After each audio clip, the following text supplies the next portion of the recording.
রাতের বেলা খাবার খাওয়ার সময় টোস লক্ষ্য করে যেখানে লাশের কফিনগুলো রাখা, সেখানে জেরির কফিনের ঢাকনাটা একটু সরে গেছে এবং তার উপর একটি টিকটিকি বসে আছে।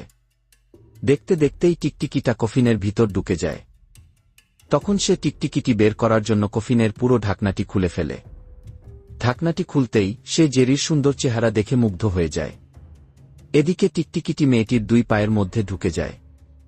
টস একরকম বাধ্য হয়েই মেয়েটির দুই পায়ের মধ্যে হাত দেয় টিকটিকিটি বের করার জন্য এবং সাথে সাথেই মাইকের কফিনটি নড়েচড়ে ওঠে।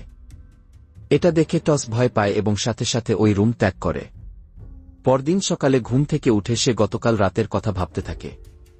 ভাবতে ভাবতে সে পাশের ড্রয়ারে রাখ একটি ব্যাগ খুঁজে পায়।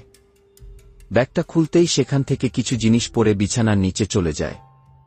কি পড়েছে তা খোঁজার জন্য বিছানার নিচে হাত দিতেই সে দেখতে পায় সেই শোপিসের ভাঙা অংশ। কিন্তু আবার হাত দিতেই সেটা গায়েব হয়ে যায়।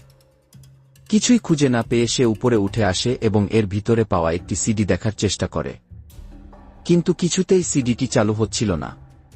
পরে টোস সেখানে থাকা একটি ক্যামেরাতে ছবি দেখা শুরু করে।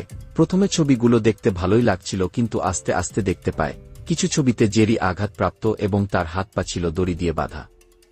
তখন টোস ধরেই নেয় যে মাইক জেরির উপর অনেক অত্যাচার করে তাকে মেরে ফেলেছে। তখনই হঠাৎ জোরে একটা দরজা খোলার শব্দ শুনে সে বের হয়ে দেখে তার দরজায় সেলাই করা একটি সুতা লাগানো আছে। তখন সেই সুতো ধরে সে এগিয়ে যেতে শুরু করে। যেতে যেতে সে লাশের ঘরের দরজার সামনে পৌঁছে যায়। দরজার সামনে সে দাঁড়িয়ে দেখে জেরির লাশ তার সামনে দাঁড়িয়ে আছে, আর মনে হচ্ছিল তাকে কিছু একটা বলার চেষ্টা করছে। আর সাথে সাথেই মাইকেল লাশ এসে তাকে পিছনের দিকে টেনে অন্ধকারে নিয়ে যায়। আর তখনই টোসের ঘুম ভেঙে যায়।